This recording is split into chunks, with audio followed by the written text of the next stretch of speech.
نحمده ونصلي على رسوله الكريم اما بعد فقد قال الله تبارك وتعالى كما ورد في سورة الحجرات اعوذ بالله من الشيطان الرجيم بسم الله الرحمن الرحيم وإن طائفتان من المؤمنين اقتتلوا فأصلحوا بينهما فإن بغت إحداهما على الأخرى فقاتلوا التي تبغي حتى تفيء إلى أمر الله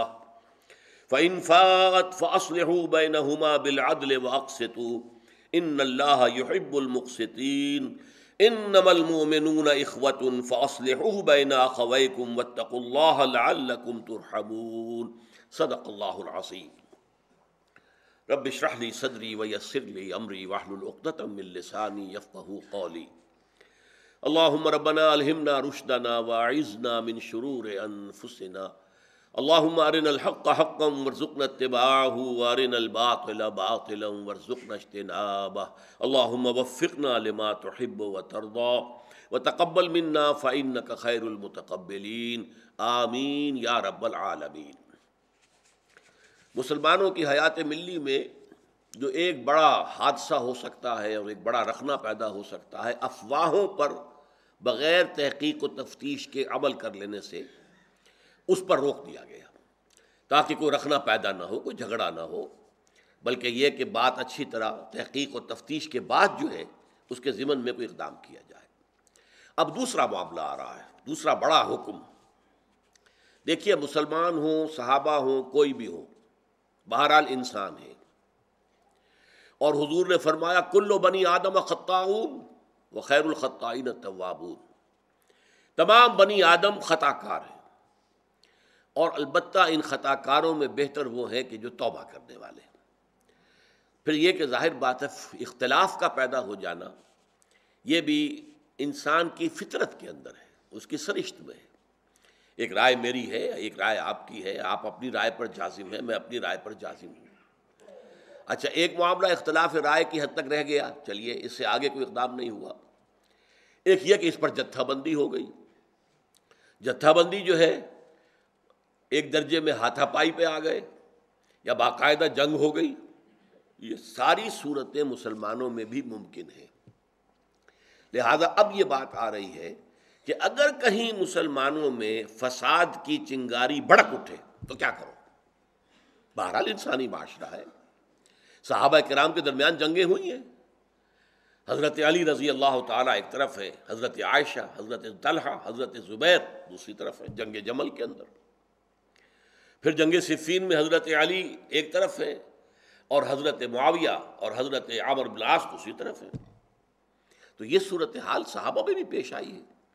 تو اس کو یہ نہیں سمجھنا چاہیے کہ یہ لازماً کفر ہے، نہیں۔ مسلمانوں میں، اہل ایمان میں، صحابہ میں بھی اختلاف ہو سکتا ہے، اور اختلاف جو ہے وہ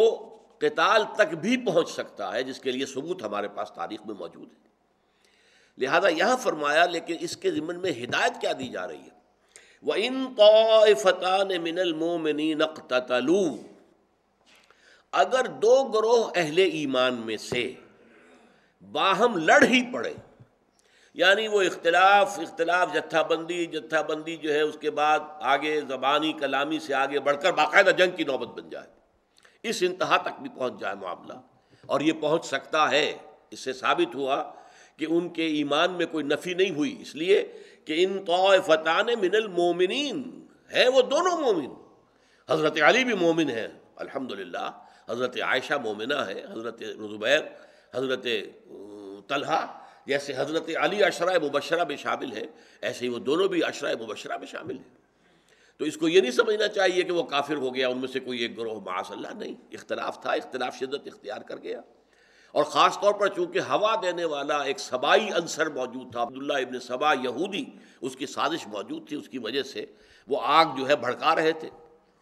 ان طائفتان من المؤمنین اقتتلوا فاصلحوا بینہما، اب یہ پہلی دفعہ ہے اس قانون کی،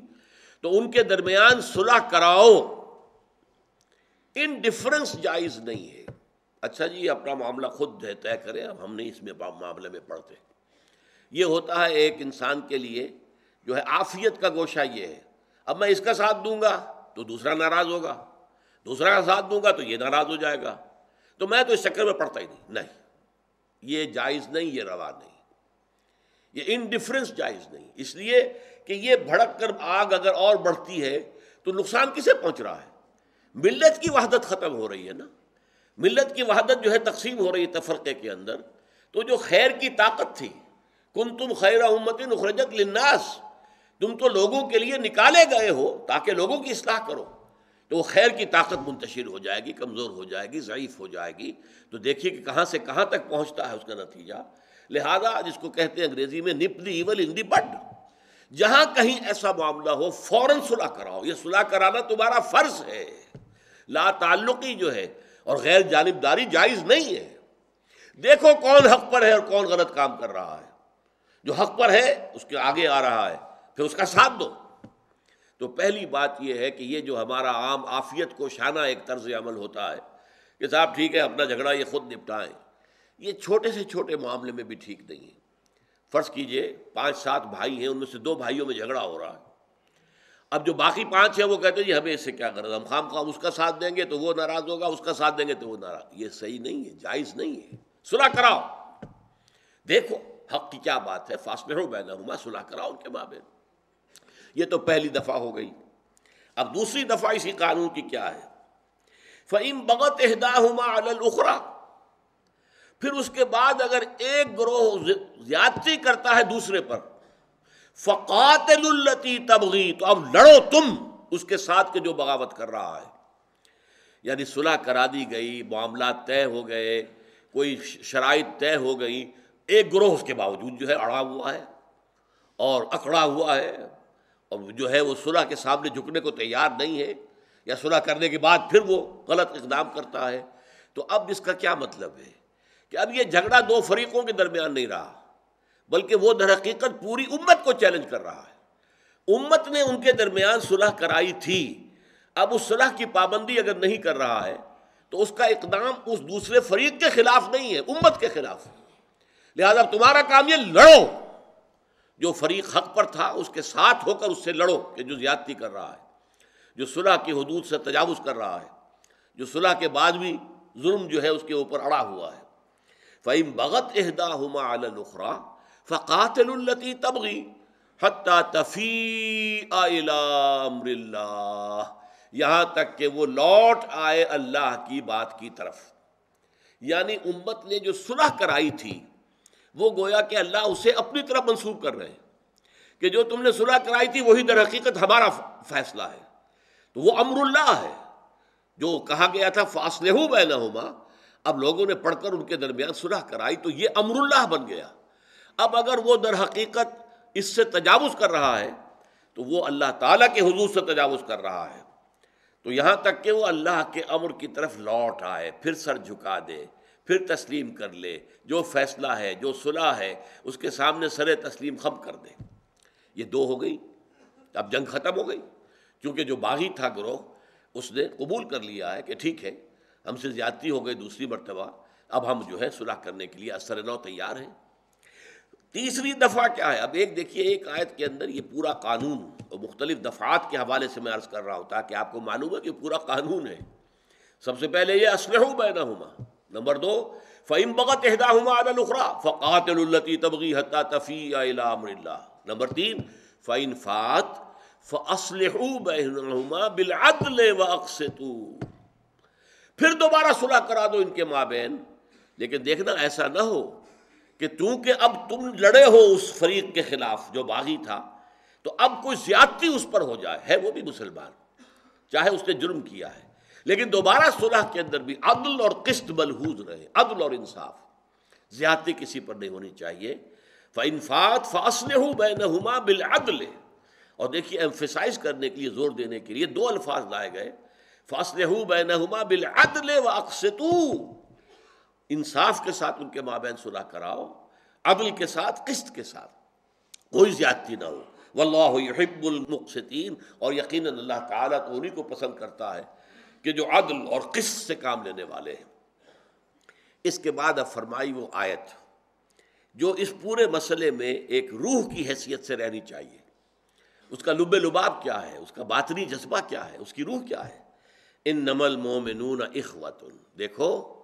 مسلمان سب آپس میں بھائی بھائی ہیں. فاصلحوا بین اخویکم، تو اپنے دو بھائیوں کے مابین ضرور صلح کرایا کرو. یعنی یہ معاملہ در حقیقت کہ جو روح ہونی چاہیے. ظاہر بات ہے ہر سلیم الفطرت انسان کا دل اٹھتا ہے کہ یہ بھائی ہیں آپس میں لڑ رہے ہیں، لیکن سائڈز لینے کو تیار نہیں. آئیں ان سے بھی بات کریں، ان سے بھی بات کریں، دیکھیں کہ بھائی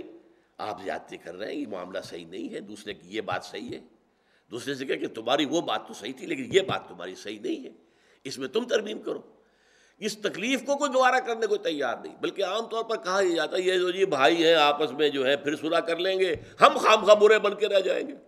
کہ انہوں نے فلاں وقت جو ہے میرے اس مد مقابل کا ساتھ دیا تھا، میرا ساتھ نہیں دیا تھا، میرے ساتھ دشمنی کی جو بنیاد پڑ جائے گی اور یہ آپس میں بھائی بھائی پھر بھائی ہو جائیں گے. نہیں، انما المؤمنون اخوۃ، تمام مسلمان آپس میں بھائی بھائی ہیں. فاصلحوا بین اخویکم، تو جیسے ہر سلیم الفطرت انسان کو دکھ ہوتا ہے کہ دو بھائی کیوں لڑ رہے ہیں، تو اسی جذبے کے ساتھ تمہیں چاہیے کہ اپنے بھائیوں کے مابین صلح کرایا کرو. چاہے کوئی رشتہ نہیں ہے، دو مسلمانوں کا جھگڑا ہے، وہ آپس میں رشتہ دار نہیں ہے، لیکن وہ اخوت اسلامی کا رشتہ تو موجود ہے، ان کے مابین بھی ہے، تمہارے اور ان کے مابین بھی موجود ہے. یہ اخوت اسلامی کا رشتہ ہے، یہ تو مشترک ہے. واتقوا اللہ، اور اللہ کا تقوی اختیار کرو. لعلکم ترحمون، تاکہ شاید کہ تم پر رحم کیا جائے. لعل کا ترجمہ ہوتا ہے شاید کے،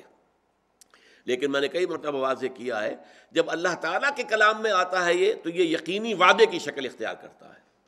جیسے کوئی بادشاہ ہے بڑا، وہ اپنے کسی کمانڈر کو، اپنے کسی سپہ سالار کو بھیجتا ہے کسی بڑی مہم کے اوپر، بڑی مشکل مہم ہے، ہم تمہیں بھیج رہے ہیں، اگر تم کامیاب ہو گئے تو ہو سکتا ہے کہ ہم تمہیں فلاں علاقے کا گورنر بنا دیں، فلاں علاقہ تمہاری جاگیر میں دے دیں. ہو سکتا ہے، وہاں وعدہ نہیں ہوتا، لفظ ہو سکتا ہے یہ ہو، لیکن بادشاہ کے کلام میں ہو سکتا ہے کہ الفاظ جو ہے وہ وعدے کے درجے میں، کہ در حقیقت یہ پختہ وعدہ کیا جا رہا ہے. تو اللہ تعالیٰ کا کلام جو ہے کلام الملوک ملوک الکلام ہے، تو ظاہر بات ہے کہ یہ تو اللہ تعالیٰ کا کلام ہے، مالک الملک کا، تو اس کے اندر جو ہے وہ ساری کیفیات پوری طرح موجود ہیں. تو فرمایا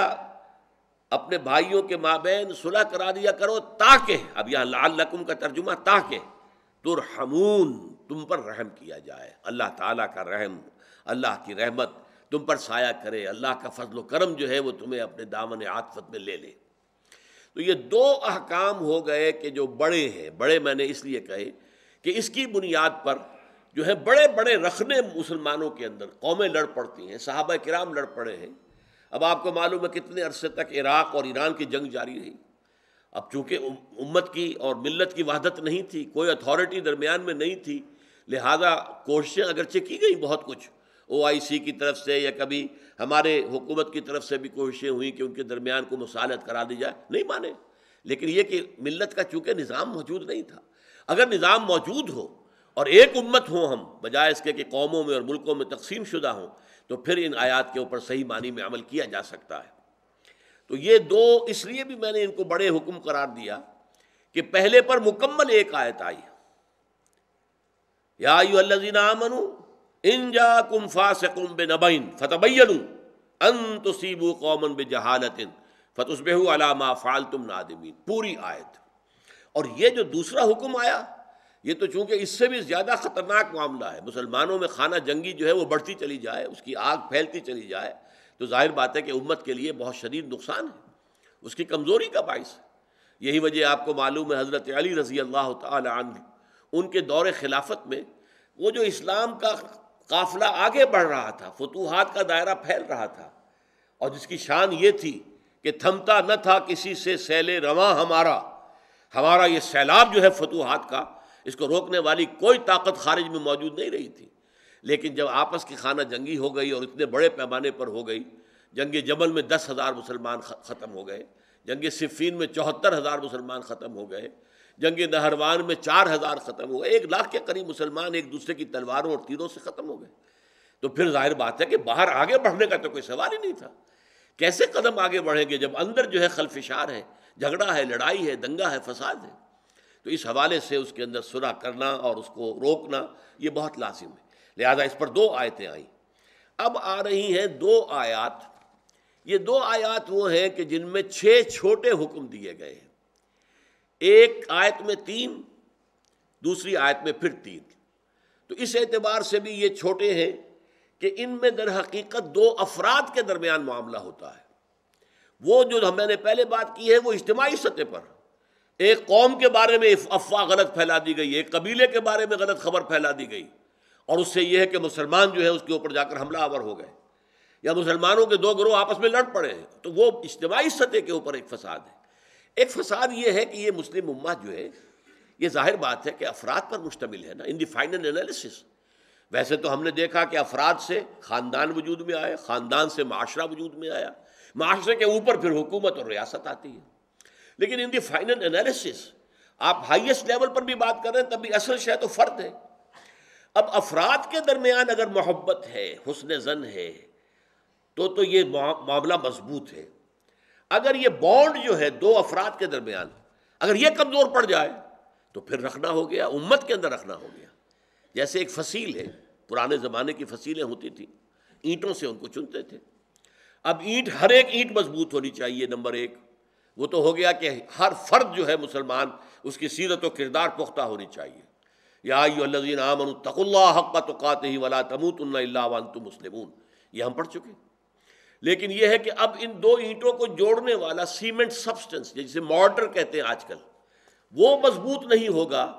اگر تو اینٹیں ہی کمزور ہیں تو سیلاب کا ایک ریلا آئے گا، کچی اینٹ اس کے اندر کھر جائے گی، حل ہو جائے گی، تحلیل ہو جائے گی، معاملہ جو ہے وہ رکھنا پڑ جائے گا فصیل کے اندر۔ لیکن اینٹیں تو مضبوط ہیں،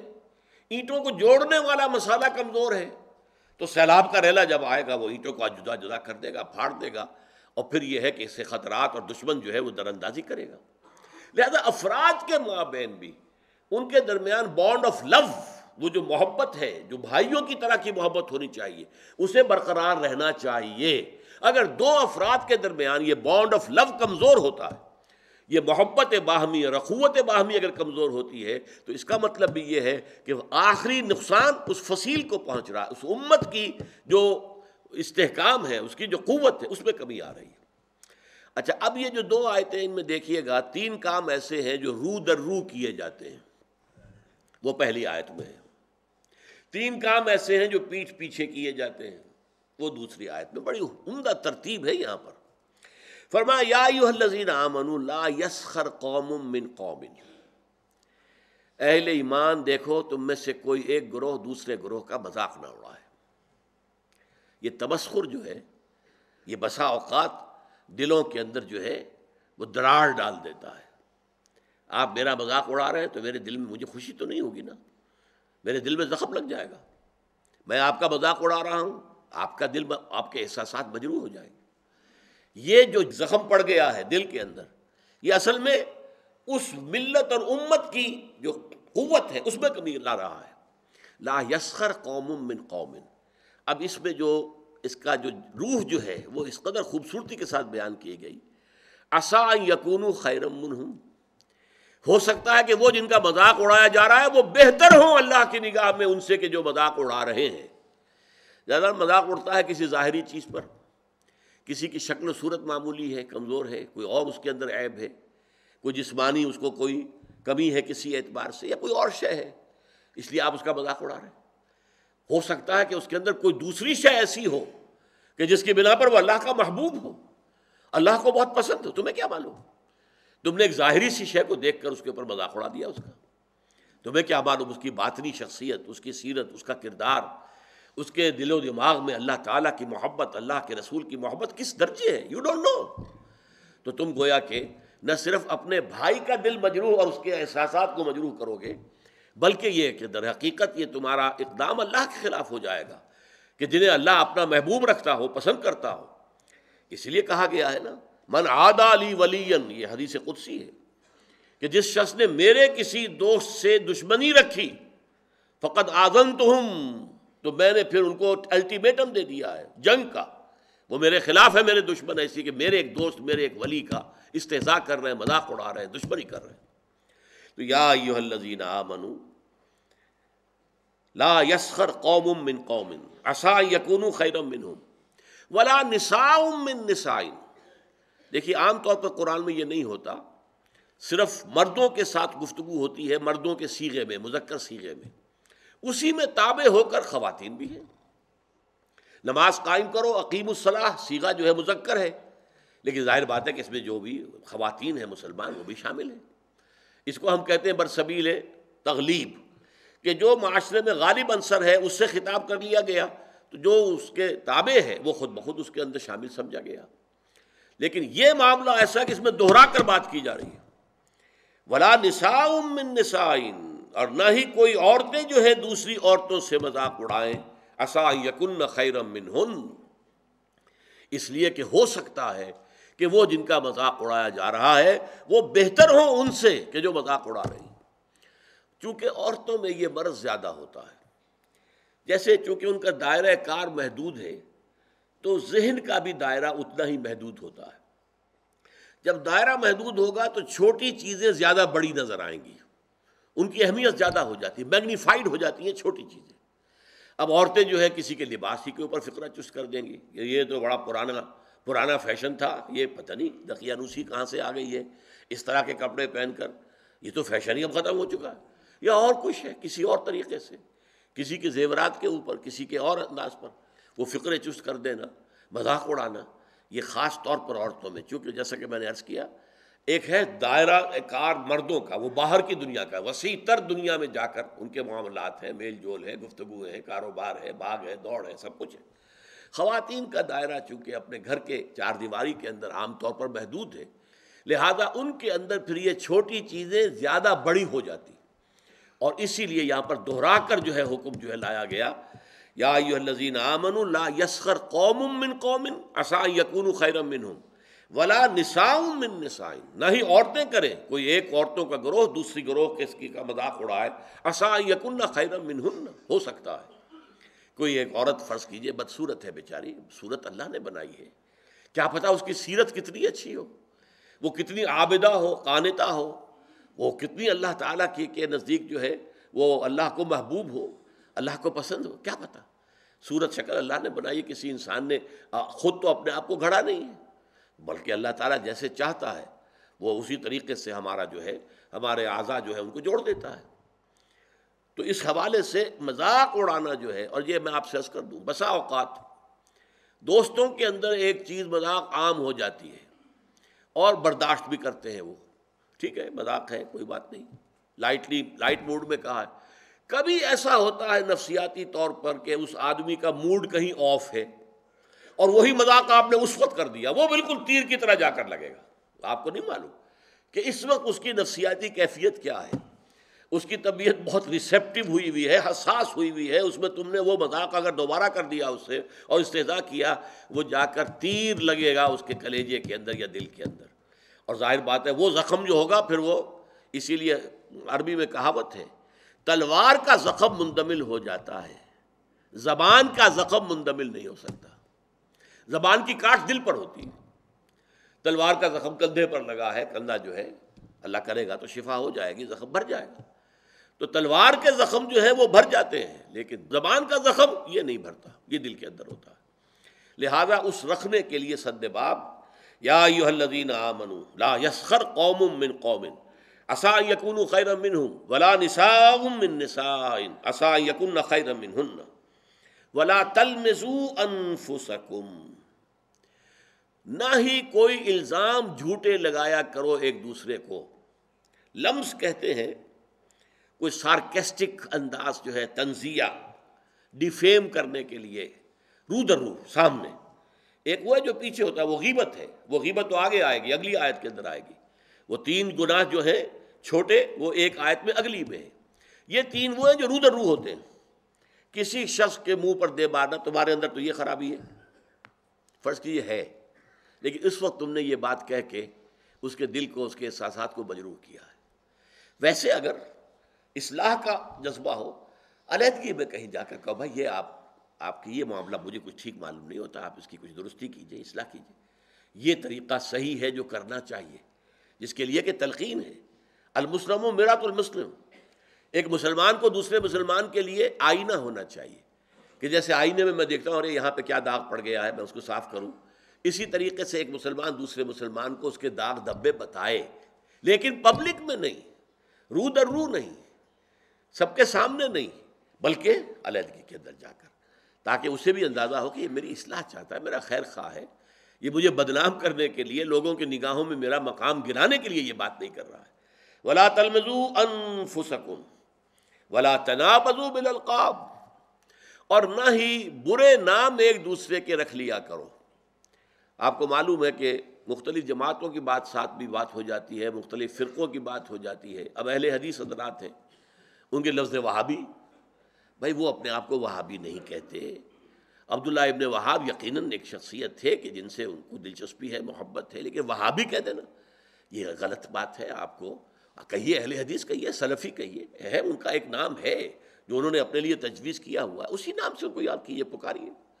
یا جیسے جماعت اسلامی کے بارے میں آج کل تو خیر اتنا زیادہ نہیں رہا، مولانا مودودی کا انتقال ہوئے جو ہے